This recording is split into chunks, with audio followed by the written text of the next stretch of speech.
왜 일하는가에 대한 일장을 얘기할 건데, 여기가 핵심이거든요. 음, 여기서 왜 일하는지를 이분이 얘기하는데, 음, 열심히 일한다는 것은 근면하다는 것이고, 음, 일에 대한 태도가 언제나 성실하다는 것이다. 우리가 맛보는 진정한 기쁨은 일 속에 있다. 놀이나 취미의 세계에서 기쁨을 찾으면 일시적으로는 즐거울지 모르나 진정한 기쁨을 맛보기는 어렵다. 일은 사람의 일생에서 가장 큰 비중을 차지한다. 따라서 일에서 충실감을 얻지 못하면 공허함을 느끼게 된다. 성실하게 일에 몰두해 무언가를 이루는 것이야말로 다른 어떤 것과도 바꿀 수 없는 기쁨이다. 일이 기쁨이고 이 기쁨을 위해서는 태도가 갖춰져야 되는데 이분은 일을 왜 하는가를 한마디로 얘기하고 한다면 인간은 자신의 내면을 성장시키기 위해 일한다고 합니다.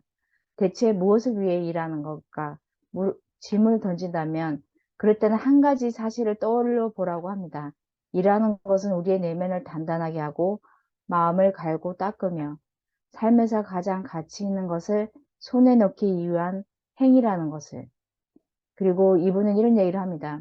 자기가 망하는 회사에 홀로 남아서 어떻게 할 것인가 고민했을 때 이런 생각을 했다고 합니다. 이 회사를 그만두고 이직을 한다고 해서 반드시 성공하리라는 보장은 없다.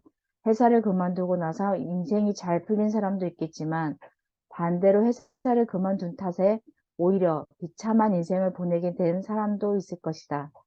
또 망해가는 회사에 남아 오히려 필사적으로 노력한 끝에 훌륭한 성과를 올려 성공한 사람도 있을 것이고 회사에 남아 노력했는데도 인생이 뜻대로 되지 않은 사람도 있을 것이다.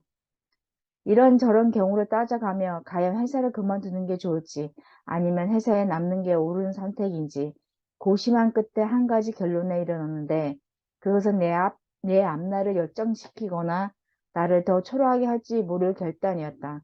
회사를 그만두기 위해서는 확실한 대의 명분이 있어야 한다.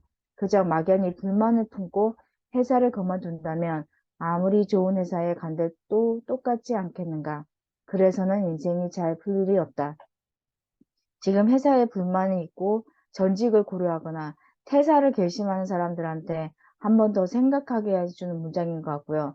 자기는 동기들이 망한 회사들을 막 찾아서 다른 곳으로 찾아갔을 때 자기만 홀로 남아서 제자리 걸음하고 있다는 사실에 매 순간 마음이 무너졌는데 이때 생각한 게 내 인생을 새롭게 바꿀 수 있었던 게 내 일에 전념하는 법을 이때 이 시기에 자기한테 가르쳐 줬다고 하고 어떠한 역경에 부딪혀도 우직하고 성실하게 맡은 일을 해나가는 것. 이 경험이 지금의 나를 키운 최고의 힘이자 영세기업 교세라를 세계 최고의 기업으로 우뚝서게 만든 토대가 되어 주었다고 하고요. 이분은 퇴직하고 나서 망해가는 항공사를 다시 살린 경험도 있대요. 그때 퇴직하신 이분한테 와서 저희 회사를 좀 살려주세요. 항공회사를 살려주세요 했는데 이분이 또 그 일을 한 거 보면 이분은 남다른 그런 일에 대한 태도가 그렇게 만들어 간 것 같습니다. 물론 평탄한 인생도 좋다. 하지만 역경이 있는 인생이라면 그보다 더 좋다. 그러니 자신 처한 환경을 있는 그대로 받아들이고 그 어떤 순간에도 노력을 게을리하지 말라. 절대로 주저앉지 말라. 그러면 반드시 신은 당신에게 커다란 선물을 안겨줄 것이다. 내게도 그러했듯이.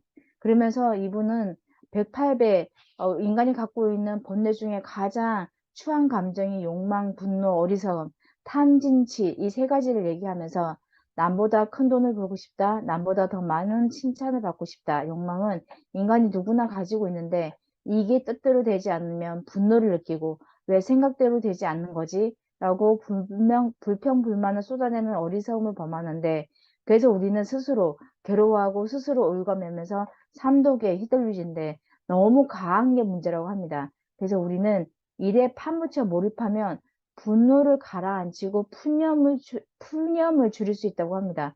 또한 꾸준히 노력함으로써 인격도 수양할 수 있다. 즉 일을 하는 게 수양이라고 하는 관념으로 정리를 하고 있는데요. 이분은 열심히 일하면 하루하루 남모를 기쁨과 즐거움이 인생에 다가온다. 마치 긴 밤이 지나고 새벽이 밝아오는 것처럼 기쁨과 행복이 고생 저편에서 얼굴을 들며 인생을 비춘다. 이것이 이를 통해 얻는 인생의 참모습이다. 아까 조반장님이 얘기한 체이나 태도가 경쟁력이라고 하는 일의 그 본질에 대해서도 같은 얘기를 하고 있는데요. 이분도 이런 얘기를 하고 있습니다. 감사합니다.